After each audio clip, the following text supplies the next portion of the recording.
de também oh, Jesus, Educacional. edu, Edu, educacional. educacional. Oh, Jesus.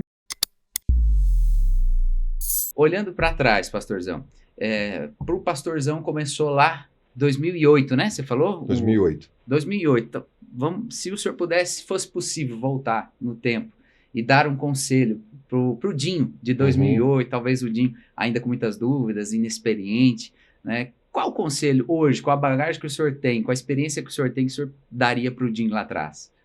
Olha, eu acho que não mudou muita coisa de lá para cá. Porque quando nós começamos o ministério, já começamos debaixo de uma direção muito específica.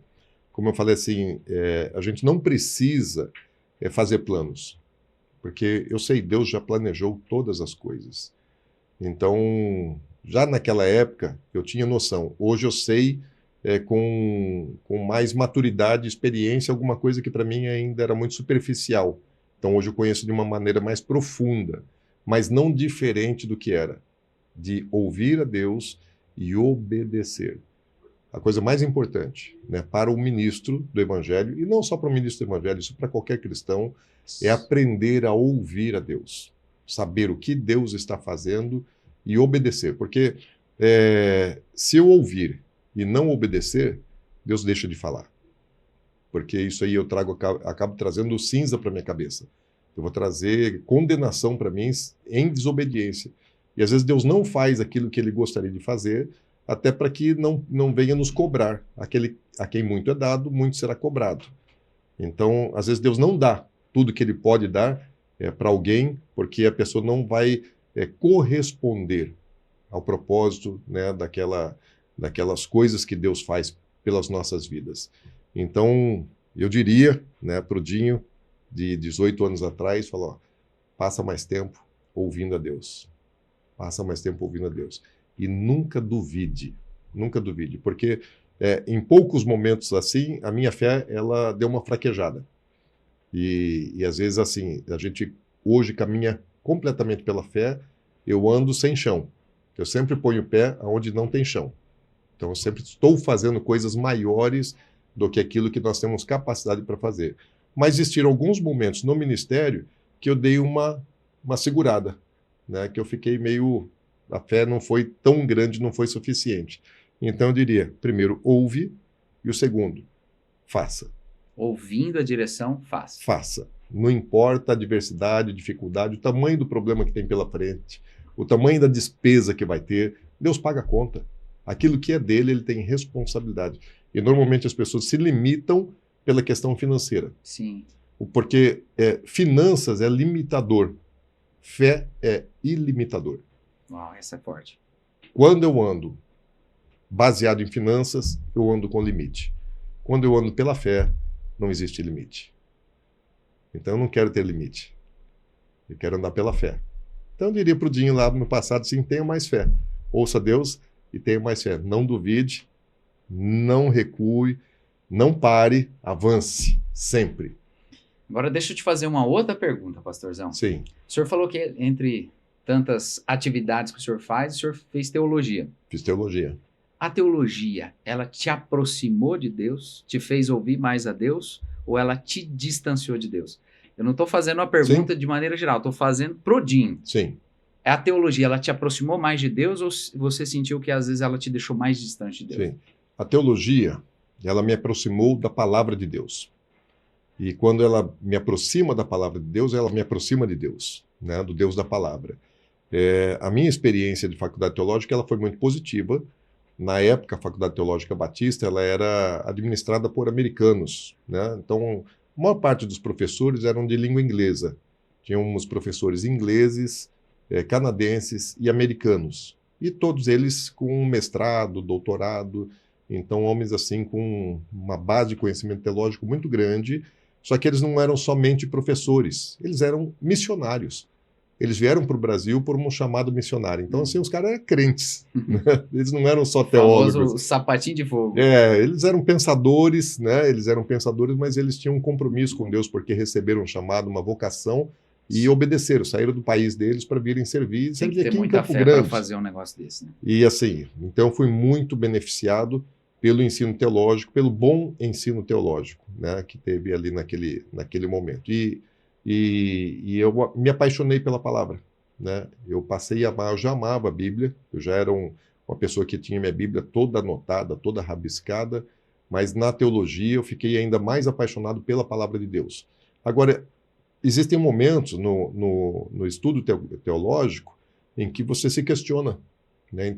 Então teve assim algumas disciplinas e algumas situações em que eu ficava me questionando demais, inclusive se a minha fé estava certa, se isso era a verdade, se a Bíblia era a verdade, se a minha fé estava certa.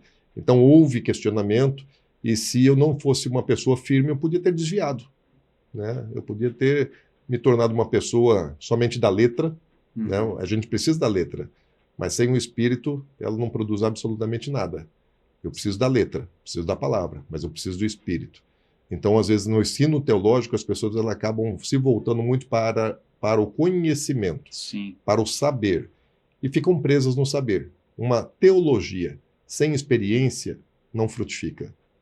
E tem muita gente que fica só na teologia. Sim. Conhece, sabe bastante, conhece Bíblia, mas não tem experiência. Se tornam Então, infrutíferos, né, pastor? se torna infrutífero. Então, você precisa do conhecimento e você precisa da experiência.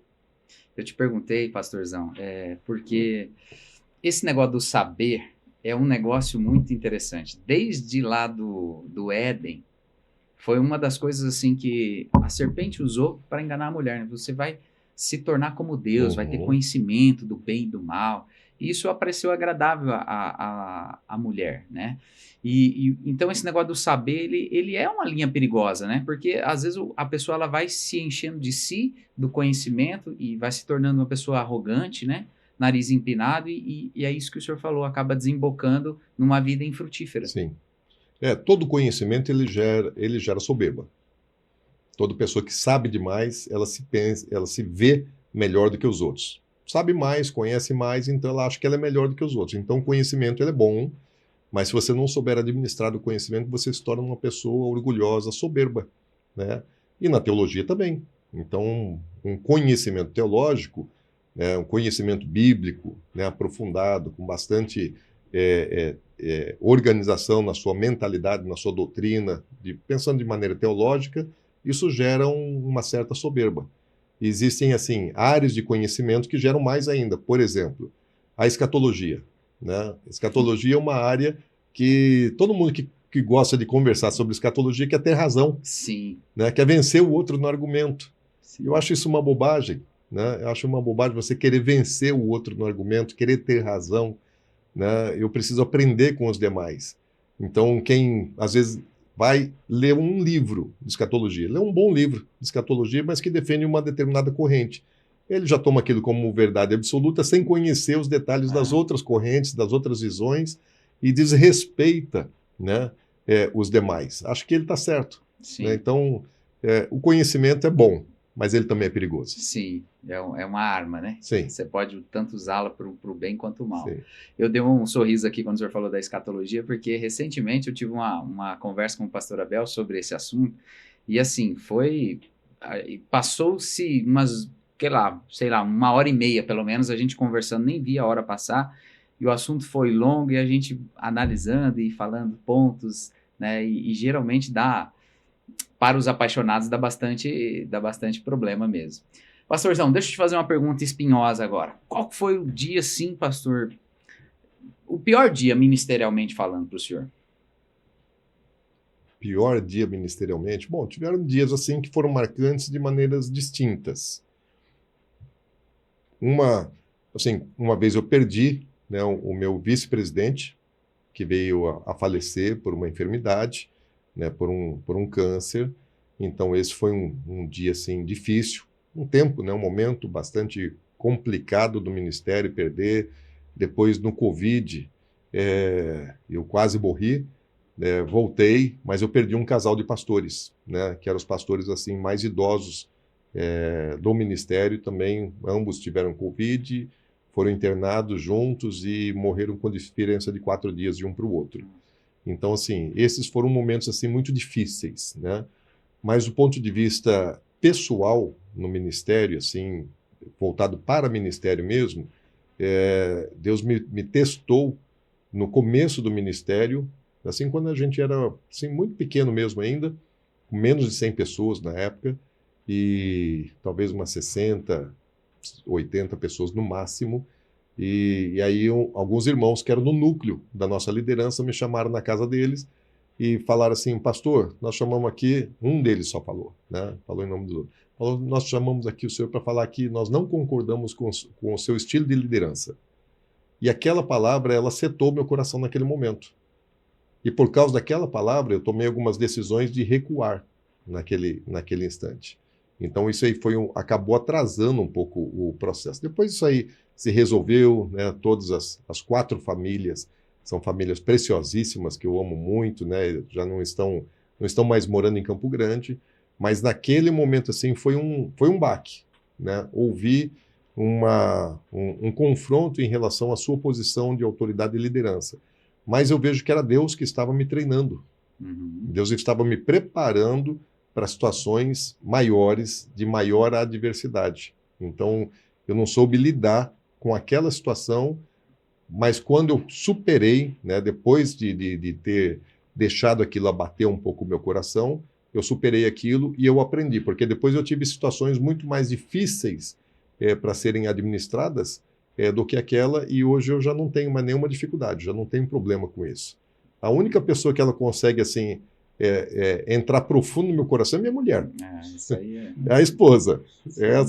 Essa aí, essa tem poder para entrar no íntimo do nosso coração. Agora, qualquer outra coisa que acontecer, que eu ouvir, né, um elogio não vai subir a minha cabeça, uma crítica não vai me abater, né, porque eu estou muito consciente de todas as coisas no Senhor. O senhor falou agora há pouco sobre o ouvir, né? Ouvir, assim, o conselho que o senhor daria para o Dinho do passado, ouvir mais a voz de Deus. Eu te pergunto, pastorzão, como faz para ouvir a voz de Deus numa agenda, que eu imagino que a agenda do senhor é uma agenda com bastante demanda, com bastantes coisas para fazer. Como é que o senhor consegue arrumar tempo para ouvir a Deus? Deus fala conosco de muitas maneiras, né? O que eu preciso, primeiramente, é querer ouvir. Então, preciso desejar ouvir e desejar obedecer. Porque se eu quiser só ouvir por ouvir e não tiver o coração para obedecer, não tem por que Deus falar, né? É prejudicial. Ao contrário de ser algo bom, vai ser um prejuízo para mim. Então, primeira coisa, eu preciso ter vontade de conhecer para obedecer. Não é só com uma curiosidade, o que Deus tem de bom para mim. Não, eu quero obedecer. Qual o preço? Não importa. O que vai me custar? Qual a luta que eu vou ter que enfrentar? Quais as guerras que eu vou ter que entrar para poder cumprir a vontade de Deus? Não importa. Eu vou obedecer. Então, primeiro ponto, desejo de obedecer. Segunda coisa, aí sim, buscar-me-eis e me achareis, quando me buscardes de todo o vosso coração. Invoca-me e vou te mostrar coisas grandes, ocultas, que você não sabe. Então, assim, tem que buscar. Não tem outro caminho, a IA não vai te levar a isso. Né? Você pode buscar o ChatGPT, qualquer outra IA, você não vai saber a vontade de Deus para a sua vida, né, buscando em outras coisas. Tem que buscar nele, tem que passar tempo ouvindo, orando, tem que passar tempo meditando na palavra dele, tem que passar tempo adorando, tem que jejuar. Então, as práticas espirituais é aquilo que forja a vida do crente e nos torna vasos que estejam prontos para receber o azeite. Né? Você precisa ser um odre que esteja pronto para o vinho novo de Deus e que não vai arrebentar, que não vai deixar o vinho se perder. Então, buscar a Deus, mas principalmente ou inicialmente estar disposto a obedecer 100%, mesmo que não seja alguma coisa agradável. O senhor falou do odre, né? A gente está aberto a receber do Senhor.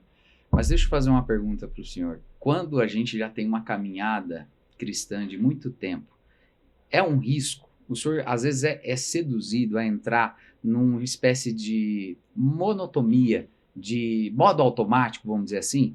Porque é uma vida que ela tem uma rotina, né? Tem os afazeres. Esse modo automático é um risco pro ministro ou é coisa da minha cabeça? Muito grande. É um risco muito grande porque o Ministério tenta te levar para isso, né? Porque você gera rotinas, obrigações, compromissos e você precisa manter aquilo, né? Porque alguma coisa que está funcionando dentro do Ministério, você precisa manter funcionando. E isso te leva para estar numa rotina e fazer aquilo que... fazer a roda girar, né? Fazer a engrenagem funcionar, a máquina precisa estar bem engraxada para poder não travar. E isso nos consome, né? Isso tira muito do nosso tempo, da nossa concentração, da nossa força, né? Então é um perigo. A gente tem que cuidar assim, bastante disso, porque é uma tendência natural, né? O pastor Gilson, ele falava, ele tinha uma expressão legal, que ele dizia assim, que a vida cristã é igual pau de sebo. Não sei se você chegou a brincar com pau de sebo, né, nos parques de diversão, que você tinha que ficar subindo. E quando você parava, começa a descer, escorregar, igual você subir uma escada rolante na contramão dela. Você pode vencer ela, mas se você parar, ela te leva para baixo. Então, na vida cristã e na vida ministerial, é a mesma coisa, né? Se você parar aonde você está, você vai descer. Você vai escorregar, você vai perder a posição daquilo que você já conquistou. Então não pode parar de avançar, não pode se conformar, não pode se acomodar, porque a estagnação, ela seduz, ela né? vai te trazer para baixo. Ela não vai te manter naquele lugar. Ela vai te trazer para baixo. Mesmo que você pense que você está firmado naquele lugar. Não, você já não está mais naquele lugar. Você já esteve naquele lugar. Agora você já está preso a uma rotina, simplesmente. Nossa. Pastorzão, vamos falar um pouco sobre Legendário? Claro.